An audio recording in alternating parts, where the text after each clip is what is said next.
بسم اللہ الرحمن الرحیم۔ السلام علیکم ورحمۃ اللہ وبرکاتہ۔ زرداری صاحب نے پارلیمنٹ سے خطاب کیا ہے، اور جیسا کہ ایسے موقع پہ اکثر ہوتا ہے، بلکہ اب تو ہمیشہ ہی ہوتا ہے، ہنگامہ ہوا ہے۔ سعودی عرب نے سرمایہ کاری کا وعدہ تو کیا ہے، لیکن اس کی نوعیت کیا ہے یہ سمجھ میں نہیں آ رہی۔ اسے میں عرض کرتا ہوں آپ سے۔ عمران خان صاحب نے شیر افضل مروت کے بیان کی تردید کر دی ہے کہ سعودی عرب نے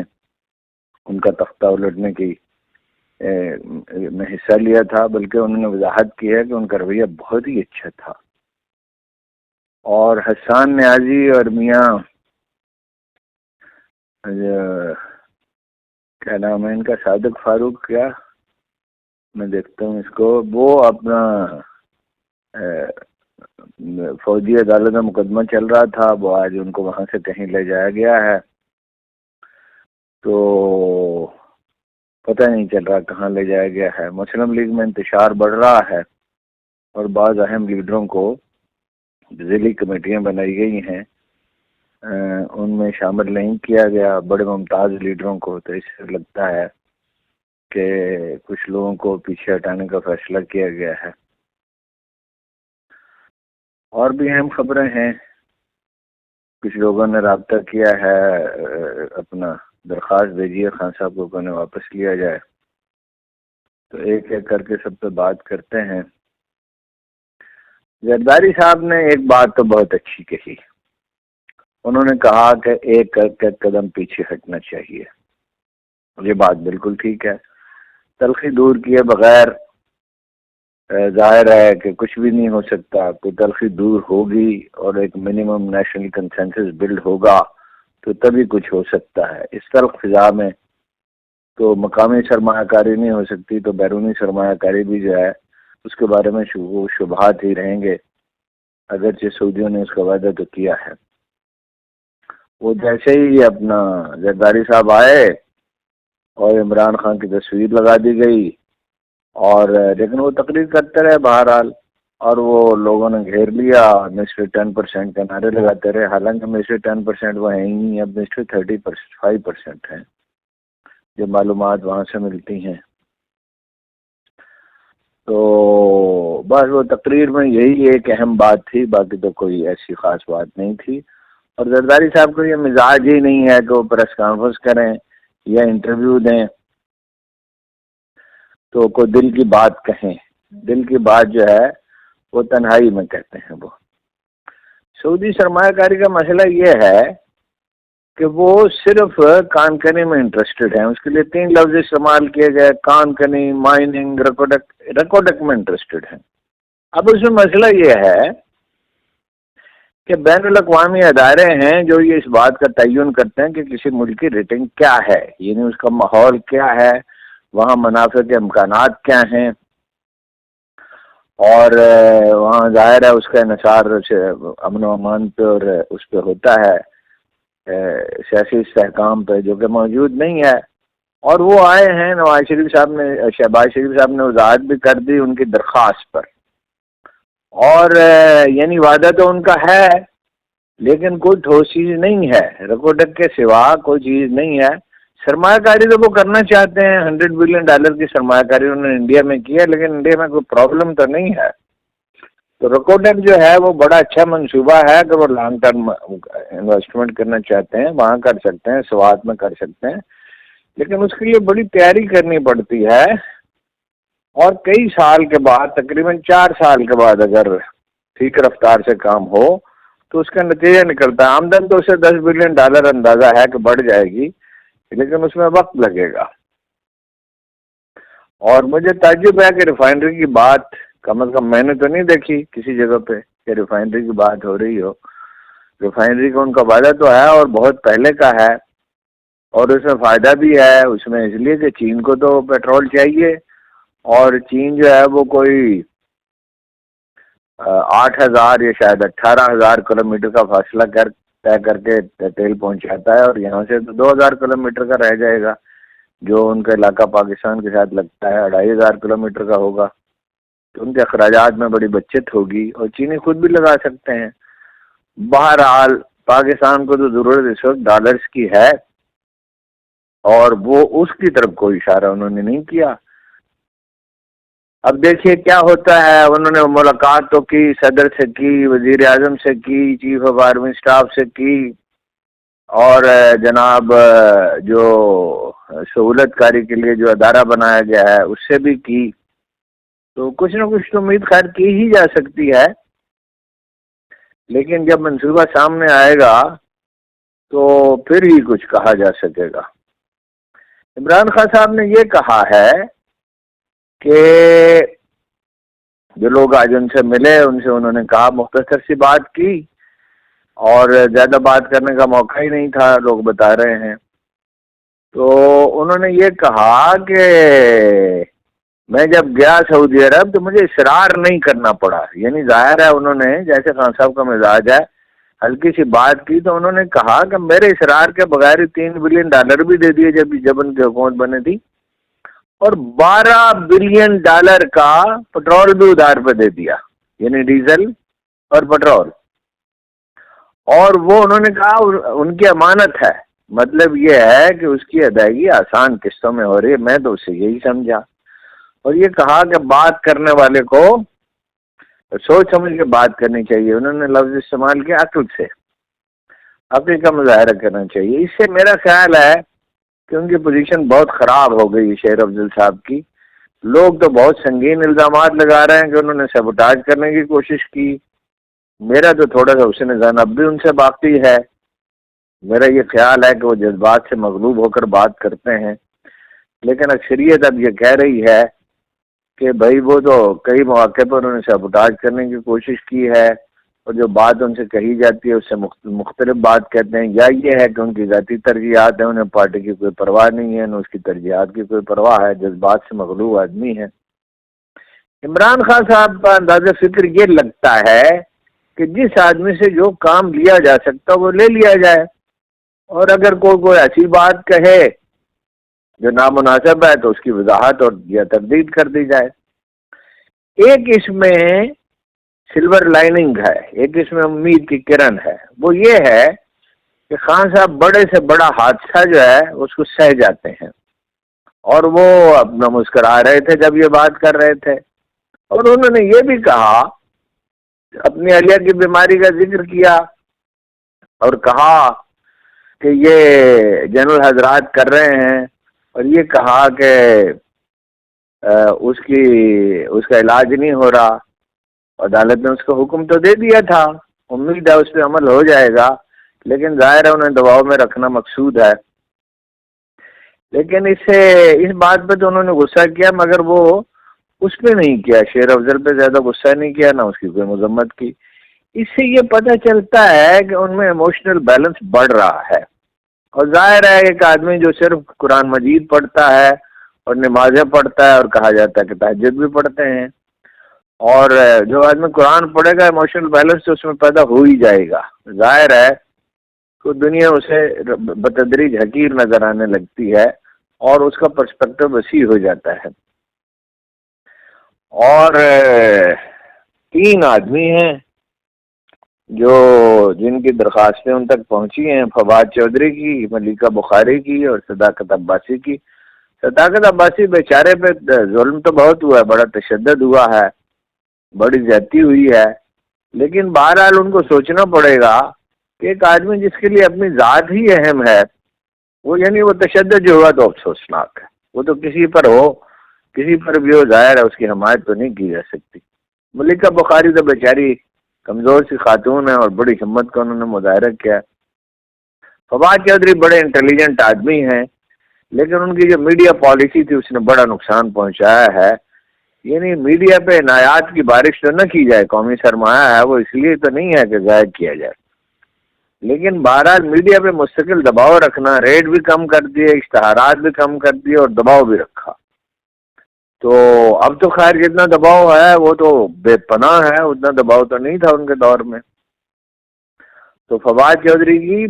انفارمیشن منسٹری کی بجائے جب سائنس اور ٹیکنالوجی کی منسٹری انہیں دی گئی تو انہوں نے غیر معمولی پرفارمنس کا مظاہرہ کیا تھا، ذہین آدمی ہیں، اب یہ خان صاحب پہ چھوڑ دیا گیا ہے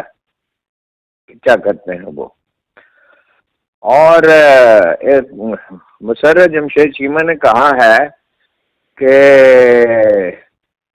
عمران خان جو ہیں وہ جب ان پہ فائرنگ ہوئی تھی تو سب سے پہلے انہیں ٹیلی فون آیا تھا پرنس محمد بن سلیمان کا. اس لیے یہ بات تو واضح ہو گئی کہ سعودی عرب تو اس میں شریک نہیں تھا. سعودی عرب اس میں شریک ہو سکتا بھی نہیں تھا. یہ سمجھ میں آنے والی بات نہیں ہے. بہرحال یہ قصہ تو یہ سمجھے تمام ہوا اور اس طرح تمام ہوا کہ یعنی ان کی پوزیشن خراب ہو گئی. وہ میرا خیال ہے ان کے پاس اب آخری اپرچونٹی ہے. چند دن پہلے انہوں نے اعلان کیا تھا کہ میں پارٹی کے اندرونی معاملات میں نہیں دخل دوں گا کسی سے, یعنی کسی سے, انہوں نے یہ کہا تھا کسی سے جھگڑا نہیں کروں گا. تو اگر وہ سوچ سمجھ کر بات کریں تو بتدریج بہادر آدمی ہیں. انہوں نے ایک تحریک اٹھا دی پختونخوا میں, اس میں سب سے زیادہ انہیں کا کنٹریبیوشن ہے. لیکن بہرحال اگر ایک آدمی مسلسل ایسی غلطیاں کرتا رہے, غلطیوں کی تو ایک آخری حد ہوتی ہے, تو پوزیشن کی ظاہر ہے خراب ہوئی ہے اور مزید خراب ہو سکتی ہے. اب غلطی کی گنجائش, وہ طارق عزیز کیا کہا کرتے تھے, غلطی کی گنجائش نشتے, اب غلطی کی گنجائش نہیں ہے. پنجوتا صاحب نے کہا ہے کہ ہائی کورٹ کے احکامات کی کوئی پرواہ نہیں کی جا رہی بلکہ کہا اس کی دھجیاں اڑائی جا رہی ہیں, یعنی القادر کیس, القادر یونیورسٹی کے کیس, اور اس میں سزا دینا چاہتے ہیں. 2 بار ری ٹرائل کے لیے کیس گیا ہے. یعنی ہائی کورٹ نے کہا, اسلام آباد ہائی کورٹ میں, کہ مقدمہ ٹھیک طرح سے نہیں سنا گیا اور اب پھر اس میں تاخیر کی جا رہی ہے. حلیمہ خان نے کل یہ کہا تھا کہ یہ اس وقت سزا دینا چاہتے ہیں جب چھٹیاں ہوں تاکہ معاملہ لٹکتا رہے. ظاہر ہے دباؤ رکھنا مقصود ہے, اس میں تو کسی کو شبہ نہیں ہے. اور رانا ثناء اللہ صاحب نے یہ کہا, ایک تو پہلے میں آپ سے عرض کر دوں کہ جو ضلعی کمیٹیاں ہیں اس کا کیا ہوا. اس میں جن لوگوں کو شامل نہیں کیا گیا, بڑی حیرت انگیز بات ہے کہ اس میں سعد رفیق ہیں, اس میں رانا ثناء اللہ ہیں, اس میں جاوید لطیف ہیں, اس میں خرم دستگیر ہیں, اور بعض گمنام لیڈر جو ہیں وہ شامل نہیں کیے گئے ہیں. تو ظاہر ہے یہ تو فیصلہ جو ہے وہ نواز شریف صاحب کا ہی ہو سکتا ہے. اب اس میں یہ سمجھ نہیں آئی کہ سعد رفیق یا رانا ثناء اللہ یا جاوید لطیف یا خرم دستگیر سے کیا ان کی ناراضگی تھی. یہ تو وہ لوگ نہیں ہیں جن سے وہ ناراض ہوں, سوائے اس کے کہ یہ الیکشن ہار گئے ہیں, مگر ہارے ہوئے لوگ شامل کیے گئے ہیں, یا یہ محترمہ نے فیصلہ کیا ہے ان پہ چھوڑ دیا گیا ہے. تو یہ حیرت انگیز بات ہے. یعنی صورتحال ایسی ہے کہ کل جب ان سے پوچھا گیا, کل یا پرسوں ان سے شاہد خاقان عباسی سے, کہ نواز شریف صاحب نے کہا ہے کہ میرے ان سے بڑے اچھے مراسم ہیں اور میں جاؤں گا اور ان سے بات کروں گا, تو انہوں نے کہا کہ وہ وقت گزر گیا. مفہوم یہ ہے جو کچھ انہوں نے کہا, اس کا وقت گزر گیا, اب میں پارٹی میں شامل نہیں ہو سکتا, اور اس کی وجہ یہ ہے کہ میں ہر قیمت پر اقتدار حاصل کرنے کا قائل نہیں. تو ان سے پوچھا گیا کہ اگر آپ سے یہ کہا جائے کہ وہ دوبارہ اپنی پالیسی پہ نظر ثانی کریں گے, تو انہوں نے کہا مجھ سے کہنے کا کیا فائدہ, یہ تو انہیں پبلکلی کہنا چاہیے اور اپنی پالیسی بدلنی چاہیے. ظاہر ہے مسلم لیگ جو ہے وہ ڈیپ کرائسس میں ہے, اور وہ 1 سال میں اگر نواز شریف صاحب کو بیانیہ نہیں بنا سکے تو اب کیا بنا لیں گے, اور پارٹی لیڈروں سے مل کر اور عہدیداروں سے اور ذیلی عہدیداروں سے مل کے وہ کیا کر لیں گے. تو میرا نہیں خیال کہ نون لیگ کا کوئی مستقبل ہے. فائنلی عمران خان سے بات کرنی پڑے گی جس کے آخری سال میں 6% شرح ترقی تھی, ٹو بی ایٹ 5.98, اور وہیں سے اس کرائسس کا آغاز ہوا. ان کے دور میں 12% مہنگائی تھی جو بہت زیادہ تھی, لیکن کرونا تھا اور زر مبادلہ کے ذخائر نہیں تھے. وہ زر مبادلہ کے ذخائر چھوڑ گئے $13 بلین جو اب تک نہیں ہو سکے, اور تختہ تو ان کا جو الٹا گیا. وہ زبیر صاحب نے کہا ہے کہ مریم نواز ریکارڈ پہ ہیں, باقی لوگ بھی ریکارڈ پہ ہیں کہ وہ اسٹیبلشمنٹ کی مدد سے نکلا گیا. خیر وہ تو مولانا فضل الرحمان بھی کہتے ہیں اور خواجہ آصف بھی کہتے ہیں. تو آخری چارہ یہی ہے کہ عمران خان سے بات کی جائے، لیکن ظاہر ہے یہ ایک پروسیس ہے، یہ محض ایک فیصلہ نہیں ہے، اس سے پہلے تلخیاں دور کرنی ہوں گی، کوئی فارمولہ بنانا ہوگا۔ وہ نیلسن منڈیلا فارمولہ ہے تبدیلی کے ساتھ، اس لیے کہ اگر وہ عمران خان اقتدار میں آ جاتے ہیں اور وہی ہنگامہ برپا رہتا ہے، یعنی وہ ظاہر ہے it will take a long time, یہ آسانی سے نہیں ہوگا۔ اب پروفیسر غنی جاوید تو کہتے ہیں کہ ان کے ستارے روشن ہیں اور مئی میں انہیں اقتدار مل جائے گا، اور علیمہ خان کہتی ہیں کہ وہ ستمبر اکتوبر میں رہا ہو جائیں گے۔ اللہ بہتر جانے، آنے والے کل کے بارے میں کوئی کیا کہہ سکتا ہے، غیب کا علم تو صرف اللہ تعالیٰ کو ہے۔ اسرائیلی شہریوں کی اکثریت نے ایران پر حملے کی مخالفت کر دی۔ ایک بڑے معتبر اخبار نے سروے کیا ہے، 52% نے کہا ہے کہ حملہ کرنا ہی نہیں چاہیے، 48% نے کہا کرنا چاہیے، اور ان 48% میں سے ایک تہائی نے یعنی 16% نے کہا کہ ان کے ایٹمی تنصیبات پہ حملہ کرنا چاہیے۔ وہ اتنے 15-16% پاگل تو ہر معاشرے میں ہوتے ہی ہیں، اگر وہ ایران کی ایٹمی تنصیبات پہ حملہ کریں گے تو ایران کے ہاتھ پہ ہاتھ رکھ کے بیٹھا رہے گا، اور ان کے پاس مشینیں تو ہیں یورینیم افزودہ کرنے کی، تو 20 سال 25 سال انہوں نے ضائع تو نہیں کیے ظاہر ہے، لیکن فرض کیجیے ایسا نہ بھی ہو تو وہ اور کوئی بڑی کارروائی کر سکتے ہیں، اور ایرانی صدر یہ کہہ بھی چکے ہیں کہ رد عمل بھرپور ہوگا، شدید ہوگا اور درد انگیز ہوگا۔ تو میرا خیال ہے کہ اسی طرح کا کوئی حملہ کریں گے، وہ پھنسے ہوئے ہیں، امریکہ بھی مخالفت کر رہا ہے حملے کی، اور باقی دنیا بھی نہیں چاہتی، روس اور چین تو ظاہر ہے بالکل نہیں چاہتے کہ بھئی جنگ پھیل سکتی ہے۔ جنگ کا کیا پتہ ہوتا ہے، آپ اس کو چھیڑ لیں، آگ لگانا آسان ہوتا ہے، بجھانا تو آسان نہیں ہوتا۔ لیکن نیتن یاہو بہت بری طرح پھنس گئے، ان کی واحد حمایت جو ہے وہ دائیں بازو کے انتہا پسندوں کی طرف سے ہے، اور وہ اگر کارروائی نہیں کرتے تو وہ حمایت واپس لے لیں گے، اور کرپشن کے الزامات ہیں تو سیدھے وہاں سے جیل بھی جا سکتے ہیں۔ لیکن بہرحال اس کے لیے فضا انہیں دیکھنی ہوگی کیا ہے اس کی۔ یہ بہرحال میں وثوق سے کہہ سکتا ہوں کہ اسرائیل اپنے مقاصد حاصل نہیں کر سکا، اور اسرائیل کے ناقابل شکست ہونے کا تصور تو ختم ہو گیا، لیکن امریکیوں پہ ایک دیوانگی طاری ہے۔ یہ کلپ میں نے دیکھا ہے، معلوم نہیں کس دن کا ہے، بظاہر ایسا لگتا ہے کہ اقوام متحدہ کے ہیڈ آفس کے کاریڈور میں، لیکن اور بھی کوئی سرکاری عمارت ہو سکتی ہے۔ آزادی سے تو کوئی آدمی جو ہے فلسطینی جو ہے وہ وہیں پہ گھوم سکتا ہے۔ تو اینٹونی بلنکن سے ان کی ملاقات ہوئی ایک سعودی شہری کی، اور اس نے یہ کہا کہ یہ زیادتی ہو رہی، یہ ہو رہا ہے، بچے مر رہے ہیں وہاں، یہ ہو رہا ہے، تو ان پہ ہسٹیریا طاری ہو گیا۔ لگ بھگ 3-4 منٹ پر ہسٹیریا ان پہ طاری ہوا ہے کہ وزیر خارجہ پہ ہسٹیریا کا طاری ہو جانا تعجب انگیز ہے۔ انہوں نے کہا ہم اسرائیل کی حمایت کریں گے، اور چیخ چیخ کر کہتے رہے اور مسلسل کہتے رہے، پھر اس نے اپنا تعارف کرایا، پھر وہ اور ہسٹیریا ان کا بڑھ گیا، اور انہوں نے کہا کہ ہم اس کی حمایت کریں گے۔ اس کی حمایت کر کے وہ کیا کر لیں گے؟ یعنی وہ اسے اسلحہ وہ دے رہے ہیں، مالی مدد کر رہے ہیں، مزید مدد کرنا چاہتے ہیں، لیکن مسئلہ مالی مدد کا تو نہیں، خوف طاری ہے۔ 5 لاکھ بھاگ گئے ہیں، کرائے کی فوج بھرتی کر رہے ہیں، کچھ امریکہ سے کی ہے کانٹریکٹ پہ، جیسے انہوں نے افغانستان میں رکھے تھے، کچھ برطانیہ سے کیے ہیں، ظاہر ریٹائرڈ فوجی ہوں گے، کچھ انڈیا سے کیے ہیں، کچھ آسٹریلیا سے کیے ہیں۔ جنگ جو ہے وہ آدمی لڑتا ہے، اسلحہ خود بخود جنگ نہیں لڑتا، اور اسلحہ تو ان کے پاس بہت ہے، اصل میں سعودی عرب کے پاس بہت ہے، لیکن سعودی عرب کی فوج تو کسی کام کی نہیں ہے۔ وہ یمن میں انہوں نے بتیری کوشش کی، لیکن یہ یمن میں اب آخر کار وہ تھک گئے ہیں، تو وہ بہت مشکل میں ہے اپنا اسرائیل۔ اور جناب والا یہ لفظ اپنا کیسا غلط استعمال ہو گیا جی،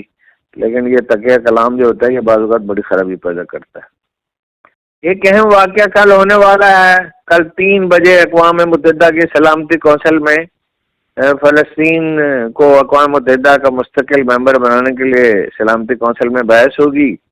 اگر تو رائے شماری سے فیصلہ ہو تو اس کی پاسبلٹی ہے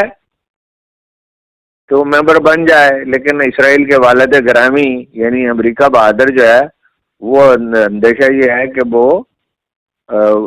اپنا ڈیبیٹو کر دے گا، کل 3 بجے ہوگا پاکستان میں، تو اس وقت رات کے 12 بج رہے ہوں گے۔ بہرحال اسرائیل والا جو کانفلکٹ ہے وہ کہیں تھمتا نظر نہیں آتا، ان کے حوصلے بلند ہو گئے ہیں اس واقعے کے بعد، اگرچہ انہوں نے غزہ کی وجہ سے حملہ نہیں کیا، انہوں نے اپنے سفارت خانے پر حملے کی وجہ سے کیا، لیکن ان کے حوصلے بلند ہو گئے ہیں غزہ کے مکینوں کے، اور وہ لڑنے مرنے کے لیے تیار ہیں، اور جب کوئی اپنا سر ہتھیلی پر رکھ لے تو آپ اس کو کیا بگاڑ سکتے ہیں۔ جتنا میں نے تاریخ کا مطالعہ کیا ہے، پہلے بھی میں کہہ چکا ہوں، جتنا مجھ میں فہم ہے، میں نے تو قرون اولیٰ کے بعد ایسی جنگ نہیں دیکھی۔ ممکن ہے میرا فہم کم ہو تاریخ کا، میں کوئی دعویٰ تو نہیں کر سکتا، لیکن یہ ہے کہ وہ لاشیں اٹھاتے رہے اور تلاوت کرتے رہے، اور اسماعیل ہنیہ نے جو کیا، اپنے بیٹوں اور پوتوں کی شہادت پر شکرانے کے نفل پڑھے اور ان کے چہرے پہ کوئی ملال نہیں تھا، تو اس سے اندازہ ہوتا ہے کہ اللہ تعالیٰ جب دل بدل لیتا ہے تو کیا ہوتا ہے۔ اسرائیل نے کئی بار، کم از کم 2 بار کا جو مجھے تفصیلات بھی پتہ ہیں، پاکستان کی ایٹمی تنصیبات کو نشانہ بنانے کی منصوبہ بندی بھی کی بھارت کے ساتھ مل کر، دونوں بار ضیاء الحق کے دور میں، اور ایک بار تو ضیاء الحق جا رہے تھے دورے پہ، ان کو ایئرپورٹ میں بتایا گیا تو انہوں نے کہا اسرائیل کو بتا دیں، اسرائیل کا ایک نمائندہ ہوتا ہے پاکستان میں، امریکی سفارت خانے میں، کہ اس کا نتیجہ کیا ہوگا۔ وہ ظاہر ہے اسرائیلی، بعض لوگ کہتے ہیں کہ اسرائیل کا فاصلہ پاکستان سے بہت زیادہ ہے، وہ بڑے مغالطے میں ہیں، اسرائیل کا پاکستان سے اتنا ہی فاصلہ ہے جتنی ہماری کیپیسٹی ہے، ظاہر ہے ایٹم بم پھینکنے کے لیے نہیں ہوتا، لیکن یہ ہے کہ اگر دھمکی دی جائے تو ہوش ٹھکانے آ جاتے ہیں۔ تو دونوں بار ان کے طیارے جو ہیں وہ انڈیا پہنچ چکے تھے، ان پہ انڈین ایئر لائنز کے نشان پرنٹ کر دیے گئے تھے، لیکن جیسے ہی دھمکی دی گئی ان کی آواز ٹھکانے ہو گیا۔ پاکستان میں تو خیر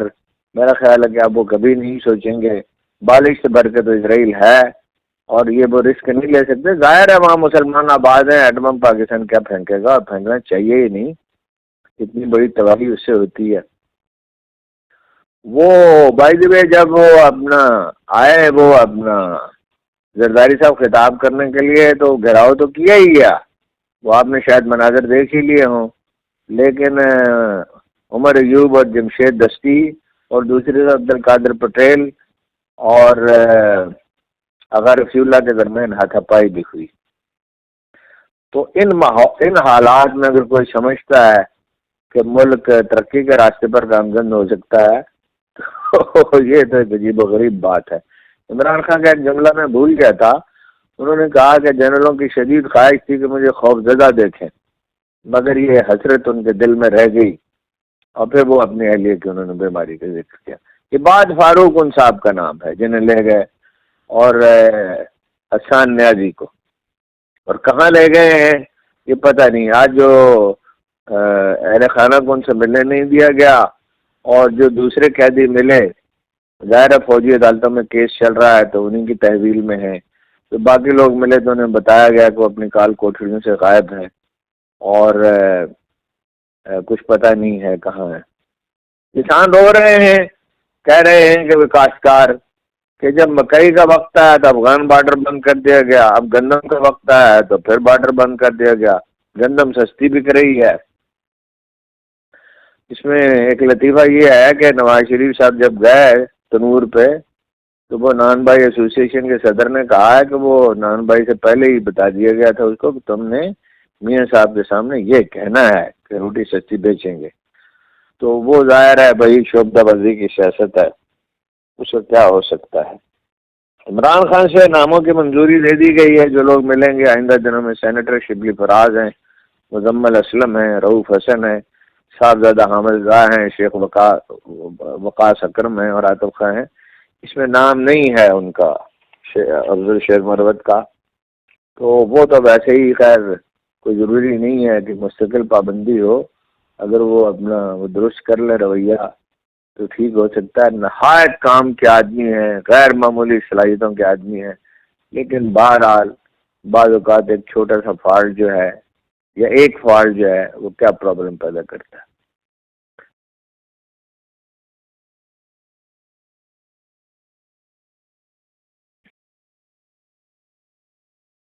وہ ملے ہیں جناب اپنا،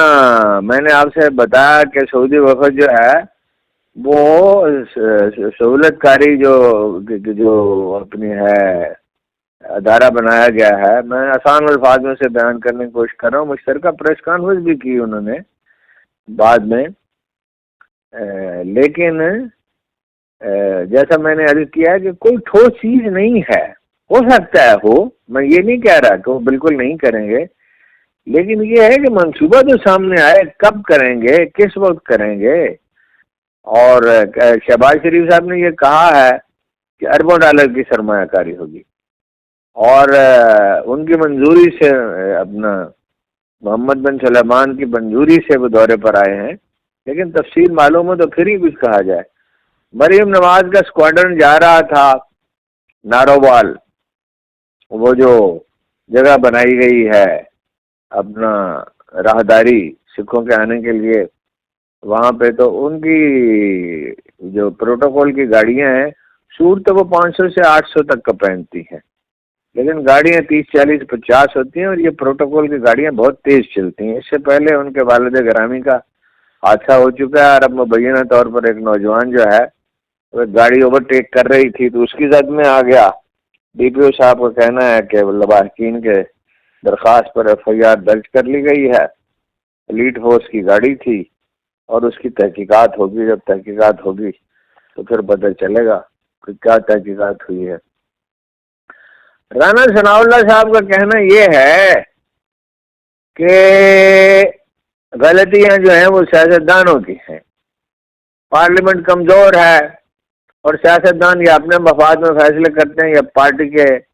مفاد میں فیصلے کرتے ہیں. اب کوئی جمہوری ادارہ جو ہے مزاحمت کرنے کے قابل نہیں رہا. تو یہ بات انہیں اس وقت سوچنی چاہیے تھی نا جب ان کو حکیم ثناء اللہ کا لقب دیا گیا تھا اور یہ کہا گیا تھا کہ وہ علاج کریں گے، اور جو وہ کہہ رہے تھے میں اس کو مت جیل بھیجوں گا. مت جیل بھیجنا تو بہت دور کی بات ہے. پہلی بار الیکشن کی تاریخ میں یہ ہوا ہے ایک تھرڈ ورلڈ میں ملک میں کہ آدمی جیل میں پڑا ہوا ہے، کارکن جیلوں میں ہیں، پارٹی کے جو مؤثر لیڈر ہیں انہیں الگ کر دیا گیا ہے، اور وہ جلسہ کر نہیں سکتے، پریس کانفرنس نہیں کر سکتے، جلوس کا تو سوال ہی پیدا نہیں ہوتا، اور 2/3 سیٹیں اس نے جیت لی. پرویز خٹک صاحب جو ہیں وہ پیپلز پارٹی میں شامل ہونے کی کوشش کر رہے ہیں. اب کوشش ان کی کامیاب ہوتی ہے یا نہیں ہوتی، ہو ہی جائے گی کوشش، اس میں کیا ہے.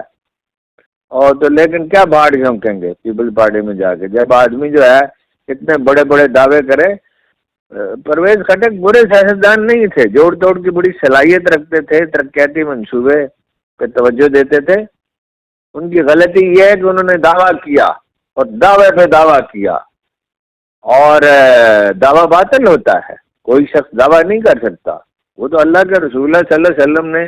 جن کی فضیلت الفاظ میں بیان ہی نہیں ہو سکتی، صرف اتنا کہا کہ کل میں بتاؤں گا. ایک سوال ان سے پوچھا اپنے مشرکین نے، تو انہوں نے کہا کل، قریش نے، انہوں نے کہا میں کل بتاؤں گا. تو کل تو مطلب یہ نہیں ہوا واقعہ، اور یہ انہیں بتایا گیا جناب رسالت معاف جن کی شان قرآن اس طرح بیان کرتا ہے کہ آپ دنگ رہ جاتے ہیں، حیرت زدہ، کہ اللہ اور اس کے فرشتے درود پڑھتے ہیں، ان پہ درود بھیجتے ہیں. تو انہیں ان کے ذریعے ظاہر امت کو سبق دینا تھا. رسول اللہ صلی اللہ علیہ وسلم تو اللہ کے محبوب ترین آدمی، کوئی موازنہ ہی نہیں ان کا کسی شخص سے کبھی کیا گیا. محترمہ مریم نواز کے دفاتر کی آرائش جاری ہے، 90 شاہراہ پہ بھی ہو رہی ہے، 5 6 7 بلکہ شاید 8 بھی وہ جو کلب روڈ ہے GOR1 کی وہاں بھی ہو رہی ہے، اور ان کے گھر کو بھی دفتر قرار دے دیا گیا ہے، وہاں بھی دفتر بنے گا. گھر میں دفتر ہوتا ہے، ویسے IG کا بھی ہوتا ہے، FIA کے چیف کا بھی ہوتا ہے، بہت سے عہدے داروں کے ہوتے ہیں، لیکن بہرحال اس طرح بے دریغ روپیہ خرچ کرنا یہ کوئی سمجھ سے بالاتر ہے. اب گندم کا جو ہے وہ میں نے آپ سے عرض کر ہی دیا، لیکن یہ ہے کہ گندم 2 حکومتوں کے درمیان کیوں نہیں معاہدہ ہو سکتا؟ حکومت گندم خریدے، یعنی صورتحال یہ ہے تو 22 مراکز تو بنا دیے خریداری کے لیے گندم کے، اور وہ خریدنے کا بظاہر اعلان بھی کر رہے ہیں، لیکن آلریڈی بے پناہ گندم جو ہے وہ پڑی ہوئی ہے، جو نگران حکومت نے درآمد کر لی تھی، تو رکھیں گے کہاں؟ تو بہتر ہے افغانستان کو دے دیں خرید کے، گورنمنٹ ایگریمنٹ ہو، وہ گورنمنٹ تو پیسے نہیں کھا سکتی، اور یہ کسانوں پہ ایسی افتاد کیوں نازل ہو؟ اور ویسے تو میں پہلے بھی آپ سے عرض کیا تھا، علیم خان جو وزیر خزانہ تھے، ساری خوراک کے وزیر تھے، تو انہوں نے کہا تھا یہ عجیب پالیسی ہے جس میں نہ حکومت کا فائدہ ہے، نہ کاشتکار کا فائدہ ہے، نہ مل اونر کا فائدہ ہے، اور نہ عوام کا فائدہ ہے آٹا خریدنے والے کا۔ بھائی مارکیٹ میں چھوڑنا چاہیے، اور البتہ حکومت کو پرائس سٹیبل کرنے کے لیے گودام میں گندم رکھنی چاہیے، اور اگر وہ پرائس مصنوعی طور پر بڑھائی جائے، کارٹل بڑھاتے ہیں، دالوں میں خاص طور پہ بڑھاتے ہیں، ساری دالیں خریدیں، دالیں ہوتی کتنی ہیں 10-20 ارب روپے کی، تو اس وقت وہ گندم ریلیز کریں، یہ اصول قدیم سے چلا آتا ہے، یہ کوئی آج کی بات نہیں ہے۔ تو پنجاب کے وزیر خوراک کا کہنا یہ ہے کہ اگر ساری گندم خریدیں، اتنی خریدیں اور اس کو سٹور کریں تو 300 سے 500 ارب روپے کا نقصان ہوگا۔ یہ بات بالکل قابل فہم ہے، اس لیے کہ شرح سود 23% ہے، اکانومی کو تو آپ نے تباہ کر دیا، اور اس کو ٹھیک کرنے کے لیے جن اقدامات کی ضرورت ہے وہ آپ کر نہیں رہے۔ ایف بی آر میں 22,000 ملازمین کی کیا ضرورت ہے جی؟ وہ شبر زیدی صاحب نے کہا کہ میں نے کہا کرپٹ لوگوں کو نکال دیں، تو باجوہ صاحب نے مجھے ہی نکال دیا۔ ویسے تو انہوں نے استعفیٰ دیا تھا، لیکن واضح ہوا کہ وہ مطلب باجوہ صاحب یہ جاتے تھے، اور ان سے یہ بھی کہا جب انہوں نے کہا کہ ایران سے پٹرول کی سمگلنگ ہو رہی ہے اور کچھ پراپرٹی وغیرہ کے بارے میں، تو انہوں نے کہا اس پہ آپ خاموش رہیں۔ دیکھیے ایک بات کتنی دفعہ عرض کی ہے اور ہمیشہ کہتے رہنا چاہیے، اس لیے کہ وہ جو چیز اللہ نے ارشاد کی اپنی مقدس کتاب میں، یہ جس سے بڑی کوئی رہنمائی کا کوئی ذریعہ نہیں ہے، ہمارے سامنے جناب رسالت مآب تو موجود نہیں ہے، ان کی زندگی اگرچہ موجود ہے اور ان سے فیض تو اب بھی پہنچتا ہے، سب دعائیں نامقبول ہو سکتی ہیں، درود تو نامقبول نہیں ہو سکتا کسی بھی حالت میں، لیکن ہمارے سامنے تو عالی جناب موجود نہیں ہے، ہم ان سے سوال تو نہیں کر سکتے اگر کوئی مسئلہ ہو، لیکن قرآن سے تو ہم سوال کر سکتے ہیں، اور قرآن کوئی سوال ایسا نہیں ہے جس کا جواب نہ دیتا ہو، اگر آپ جواب چاہتے ہیں، اگر آپ اس پہ غور کرتے ہیں، اگر آپ تعصب میں مبتلا ہیں، پھر قواریت میں مبتلا ہیں، تو آپ کا ذہن محدود کر دیا جائے گا، آپ اس سے رہنمائی نہیں پا سکتے۔ وہ قائد اعظم سے پوچھا بی بی سی کے نمائندے نے کہ آپ کون سے اسکول آف تھاٹ سے تعلق رکھتے ہیں؟ آپ نے فرمایا میں اس اسکول آف تھاٹ سے تعلق رکھتا ہوں جس سے جناب رسالت مآب صلی اللہ علیہ وسلم کا تعلق تھا۔ تو بات یہ ہے کہ زندگی جو ہے وہ کامیابی کا انحصار دلیل پہ ہوتا ہے، یعنی آپ بنیادی اصول کی پیروی کریں گے، اسے سمجھ لیں گے تو ٹھیک ہے، اور اگر آپ بنیادی اصول کی پیروی نہیں کریں گے تو آپ جو مرضی کر لیں، جتنی مرضی کوشش کر لیں، منفی انداز فکر کے ساتھ نہیں ہو سکتا، سوال ہی پیدا نہیں ہوتا۔ تو مصالحت کرنی ہوگی، اور سب جانتے ہیں کس سے کرنی ہوگی، لیکن ابھی تو اس کا آغاز ہی نہیں ہوا۔ وہ ان لوگوں کو دیکھا جائے جن کی کوئی ساکھ ہے، انہیں اس کام پہ لگایا جائے، یہ ایک بڑا تکلیف دہ پروسیس ہوتا ہے۔ تاجکستان کا میں آپ کو بتا چکا ہوں، لبنان میں ایک زمانے میں مصالحت ہوئی تھی، اب تو خیر لبنان اور وجہ سے اجڑا پڑا ہے، اور آئرلینڈ میں مصالحت ہوئی تھی۔ جب آپ مصالحت کرنا چاہتے ہیں تو کر لیتے ہیں، اور فرمایا قرآن کریم میں ہے، اگرچہ وہ آئلی زندگی کے ضمن میں ہے، لیکن قرآن کی کوئی چیز لوکل نہیں ہوتی، محدود نہیں ہوتی، کہ بھلائی صلح میں ہوتی ہے۔ بس یہی آج کی گزارشات تھیں، تاخیر بہت ہوگی، اس کی وجوہات ہیں، سفر میں ہوں، طبیعت ابھی تک پوری طرح نہیں سنبھلی ہے، اور آج کچھ بندوبست کیا تھا کہ وہ سنکرونائزیشن کا مسئلہ نہ ہو، لیکن آج بھی ہوگا۔ 1-2 دن کی مجھے اجازت دیں، انشاءاللہ بندوبست کر لوں گا اور آپ کی یہ شکایت بھی دور ہو جائے گی۔ آپ کا بہت بہت شکریہ۔